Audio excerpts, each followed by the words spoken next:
nombre del Padre, del Hijo y del Espíritu Santo. Amén. Gracias, Señor, por una nueva oportunidad de vida. Lo mismo que los dos de Emaús aquel día, también yo marcho ahora, muchas veces triste y decepcionado de este mundo, pensando que en el mundo todo es muerte y fracaso. El dolor es más fuerte que yo, me acongoja la soledad y digo que tú, Señor, nos has abandonado. Si leo tus palabras me resultan insípidas, si miro a mis hermanos me parecen hostiles y falsos. Si examino el futuro solo veo desgracia. Estoy desanimado, pienso que la fe es un fracaso, que he perdido mi tiempo siguiéndote y buscándote, y hasta me parece que triunfan y viven más alegres los que adoran al dulce becerro del dinero y del vicio. Me alejo muchas veces de tu cruz porque busco el descanso en mi casa de olvidos, dispuesto a alimentarme desde hoy en las viñas de la mediocridad. No he perdido la fe, pero sí la esperanza, sí el coraje de seguir apostando por ti.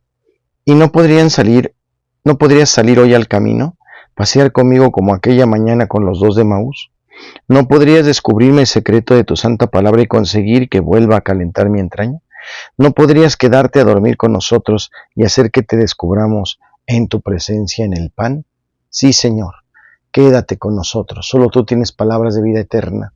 Ayúdanos a transformar nuestra tristeza en alegría, como los de Emaús, que caminaron dolorosos la calzada y regresaron corriendo gozosos, cantando, diciendo: Cristo está vivo, ha vencido a la muerte.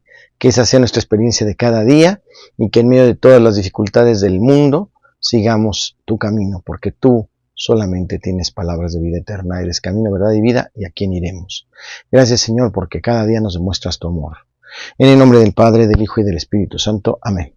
Agradecemos a nuestra hermana Edith Baena que nos ha enviado esta reflexión. Bienvenidos a Espíritu Canal.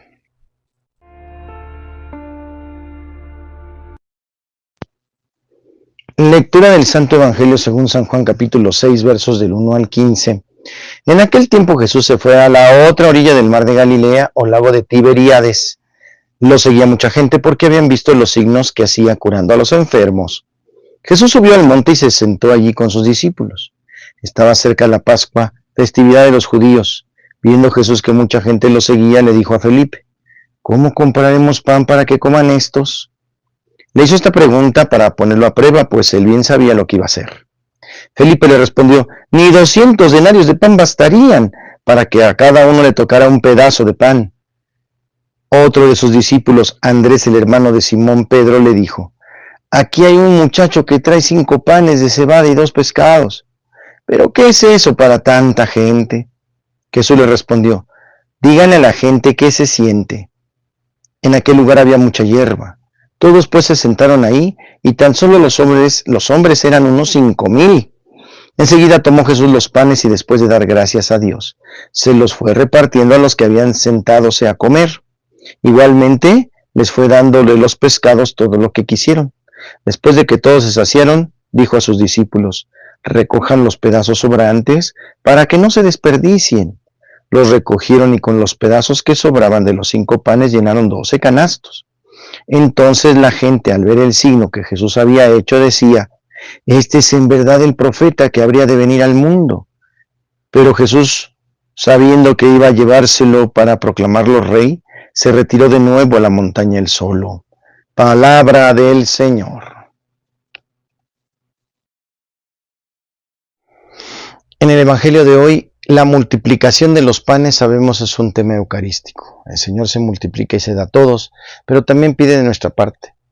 La ofrenda es nuestra parte, porque es fruto, el pan y el vino, que es fruto de la tierra y del trabajo del hombre. ¿Qué es la limosna o la ofrenda económica? Es la participación de lo que Dios nos da para que continúe el culto en el mundo.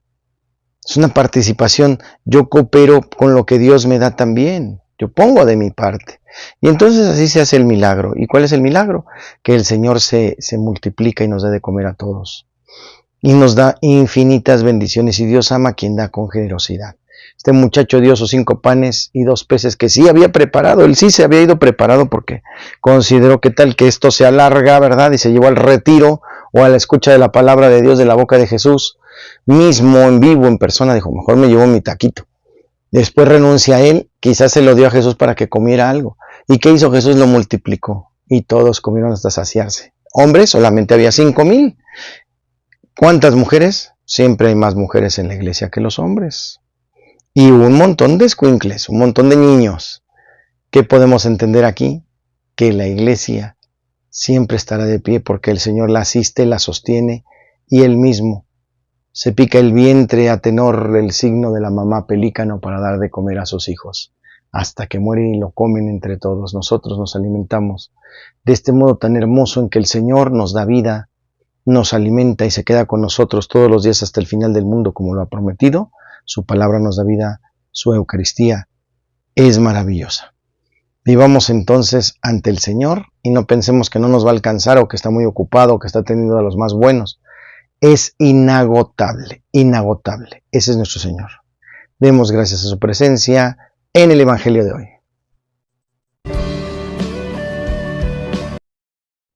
En el tema de hoy, la llamada Santa Muerte y los sacrificios humanos.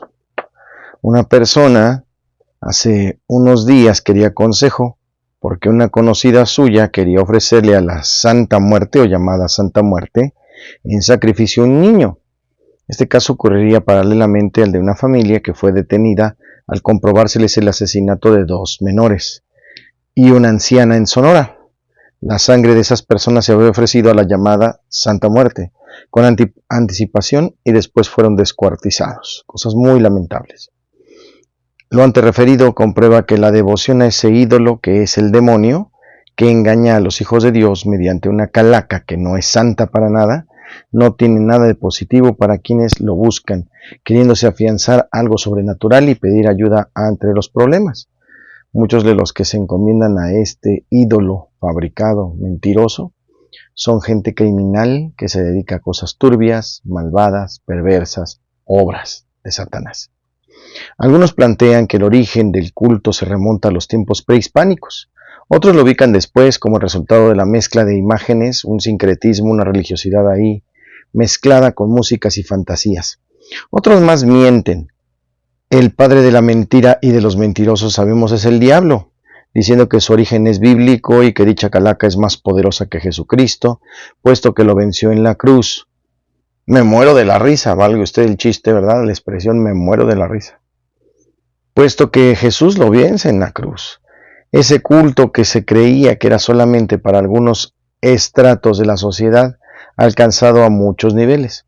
La necesidad no sabe de estratos, a todos les alcanza. Lo mismo puede ver devociones en los suburbios más alejados que entre quienes viven entre reflectores y cámaras de fotografía y video.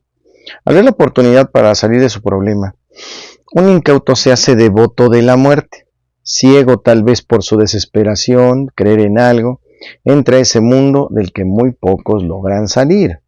Quienes padecen analfabetismo religioso, gente ignorante, puede pensar que no tiene nada de malo la devoción de la muertita. Pero, ¿qué creen? Como la llaman algunos, ¿verdad? La niña blanca, por el mismo hecho de que se le reza el rosario, el Padre Nuestro, tiene misas, recibe sacramentos, incluso procesiones, y aunque suene a sarcasmo, ofrecen exorcismos, escúchelo bien. Ay, Diosito, un católico que no sea practicante es muy fácilmente engañado, porque dicen en cualquier lugar en el nombre del Padre, del Hijo y del Espíritu Santo, aceptan en su corazón brujerías, hechizos, cosas turbias, y se le da superpoderes a dioses falsos, como es el caso, ¿no? Le ponen cigarros, le ponen puros, le ponen billetes, le ponen manzanas. ¿De dónde sacaron eso? En la Biblia no aparece ningún tipo de culto a esta mal llamada Santa Muerte. Bueno, con decirles que en este sentido, ¿verdad?, que un católico ignorante, seguro protestante, acuden a cultos creyendo que todo está bien. El grupo promotor del culto tiene un nombre muy sugestivo, se autonombran Misioneros de San Felipe de Jesús y del Sagrado Corazón. Quien lo escuche podrá asegurar que el culto de la Blanquita está relacionado con la Iglesia Católica.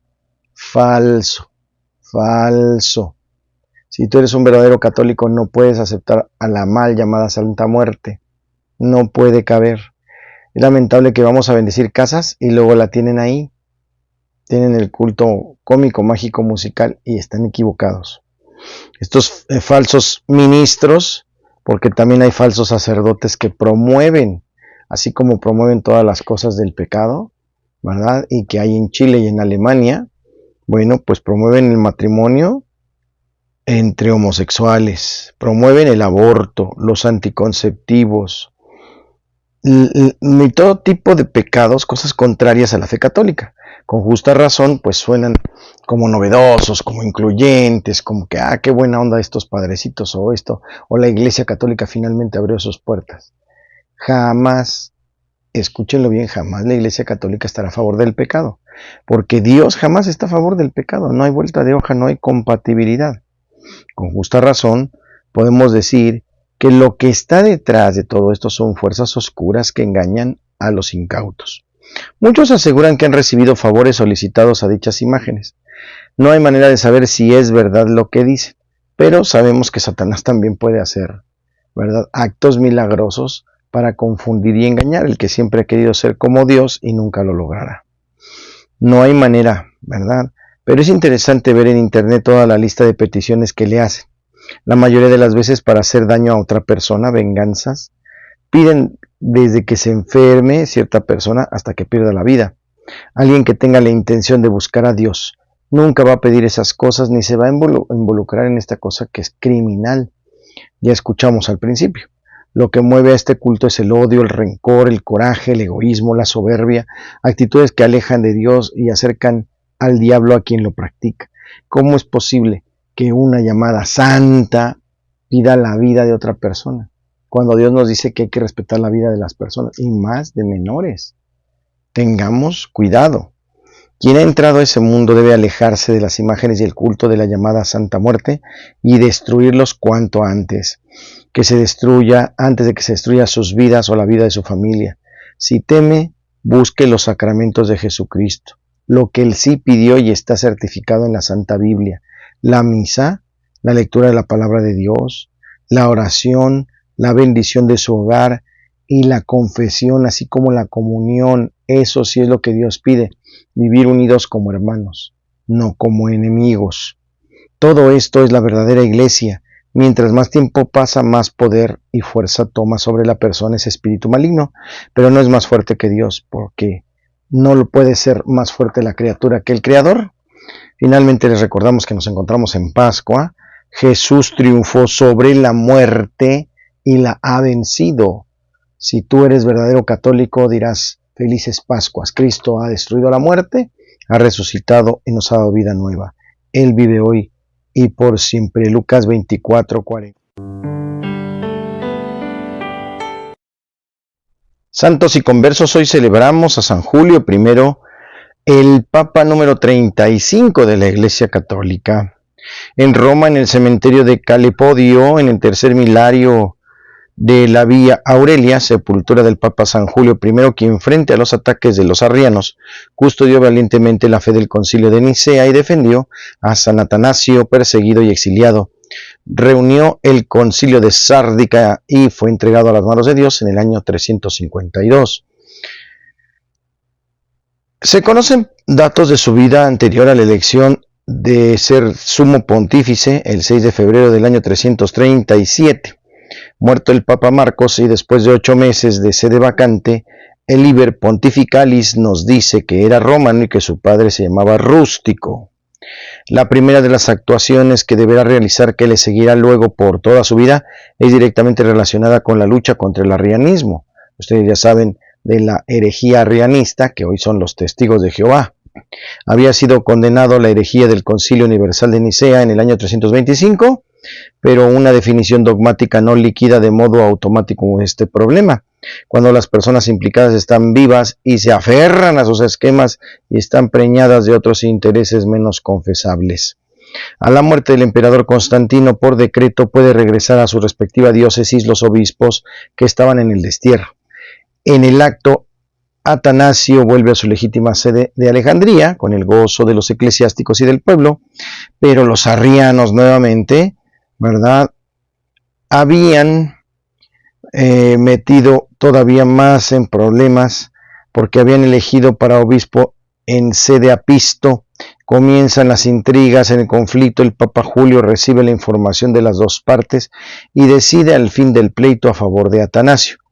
Eusebio de Nicomedia, patriarca pro-arriano con sede en Constantinopla, envió una embajada a Roma solicitando del Papa la convocatoria de un sínodo.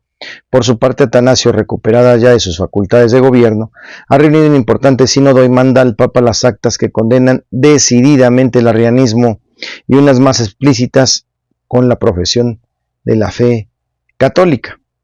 Julio I, informado por ambas partes, convoca el sínodo pedido por los arrianos, pero estos no envían representantes y siguen cometiendo tropelías. Muere Eusebio y le sucede a Casio en la línea del arrianismo. Otro sínodo arriano vuelve a deponer a Atanasio y nombra a Gregorio de Capadocia para Alejandría. El Papa recoge en Roma a los nuevamente perseguidos y depuestos obispos con Atanasio a la cabeza. Como los representantes arrianos siguen su comparecer, Julio I envía pacientemente a los presbíteros Elpidio y Floxeno, con un resultado nulo en la gestión, porque los arrianos siguen rechazando la cita que pidieron.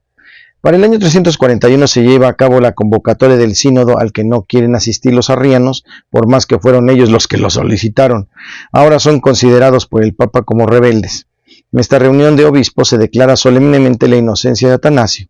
El Papa manda una encíclica a los obispos de Oriente comunicando el resultado y añade paternalmente algunas amonestaciones, el tiempo que mantiene con claridad la primacía y autoridad de la sede romana. Los arrianos se muestran rebeldes nuevamente y revueltos. Es el mismo año del 341 donde reúne otro sínodo en Antioquía que reitera la condena a Atanasio y en el que se manifiestan anticenos.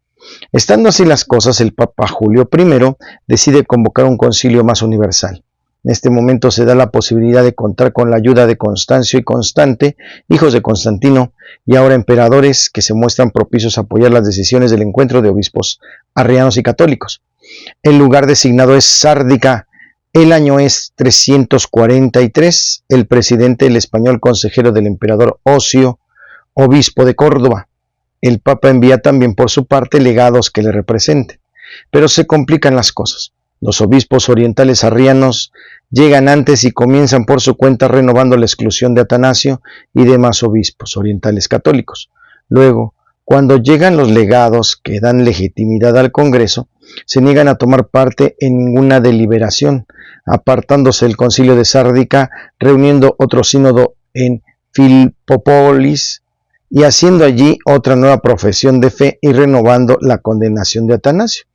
El bloque compacto de obispos occidentales que fue reunido con Ocio y los legados celebran el verdadero concilio que declara la inocencia del padre Atanasio y lo repone en su cargo, hace profesión de fe católica y excomulga a los intrusos rebeldes arrianos. Como conclusión, se ha mantenido la firmeza de la fe de Nicea, reforzando así la ortodoxia católica. Aún pudo Julio I recibir una vez más en Roma a tan perseguido campeón de la fe y ortodoxa católica, que fue Atanasio, cuando va a agradecer al primero de todos los obispos del orbe su apoyo en la verdad antes de que volviera a Alejandría.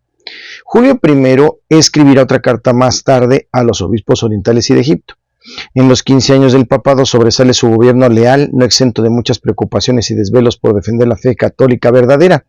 La lealtad a la fe y la búsqueda de la justicia en el esclarecimiento de los hechos fueron sus ejes en toda la controversia post-nicena contra el arrianismo. Su paciente gobierno contribuyó a la clarificación de la ortodoxia, fortaleciendo la primacía y autoridad de la sede romana. En Santos y Conversos, un papa que le entró durísimo a defender la fe. Julio I, el santo de hoy. En la Rola del Alma resucitó esta versión del canal de Brenlis Esquivel, a quien agradecemos que coloque aquí los arpegios, la letra y los acordes. Muchas gracias. Vamos a escucharla. Resucitó, venció la muerte. Venga.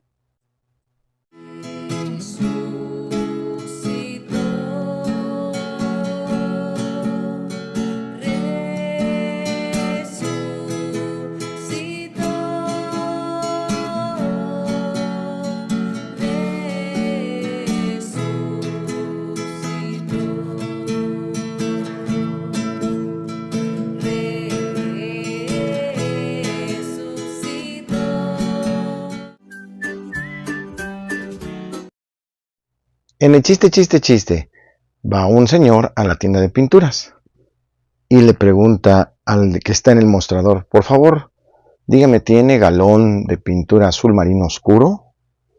Sí, claro. No, he dicho oscuro.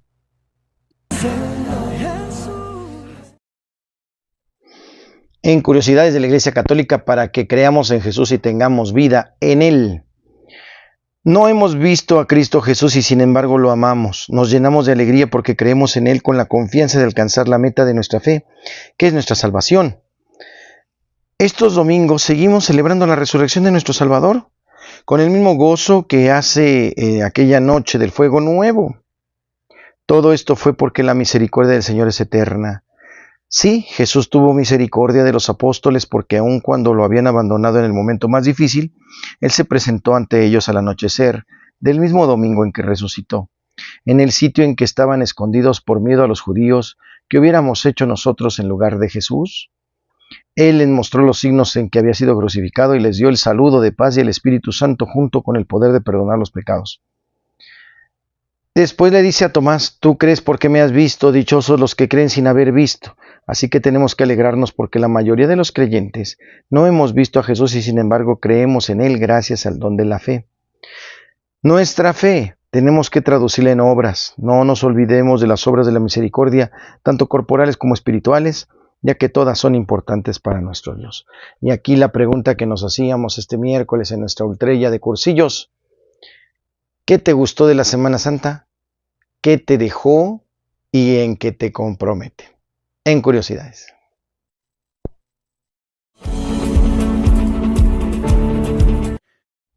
En la buena onda de hoy, 2 invitaciones para este domingo. A la 1 de la tarde realizaremos una oración fuerte al Señor de la Misericordia en la Coronilla. Todos están cordialmente invitados a participar. ¿Qué debemos llevar? Nuestro Santo Rosario para seguir la oración, ¿verdad? Realizaremos la oración completa de la Coronilla y terminando la Santa Misa de Unción de Enfermos y de Sanación Interior, donde pedimos al Señor nos ayude a sanar nuestras heridas más profundas del alma y del cuerpo. Cordialmente invitados, nos toca en Santa Lucía. Aquí nos veremos. El Señor les guarde, les protege y les bendiga, haga resplandecer su rostro sobre ustedes y les conceda la paz. Que les bendiga siempre el Padre, el Hijo y el Espíritu Santo y les acompañe siempre. Un fuerte abrazo a mis queridas hermanas que han salido de su cursillo y que están en ese encuentro, ¿verdad?, de recibimiento. Dios les bendiga y pues estamos totalmente unidos y completos en el nombre del Señor. Y les invito a suscribirse también a este canal para ser más grande la familia. Like al video y muchísimas gracias. Bendiciones para este fin de semana. Nos toca ya tercer domingo de Pascua. Continuamos en nuestro gozo y alegría. Nos preparamos al nombre del Señor con sus grandes bendiciones. Estamos en contacto en Espíritu Canal desde Santa Lucía.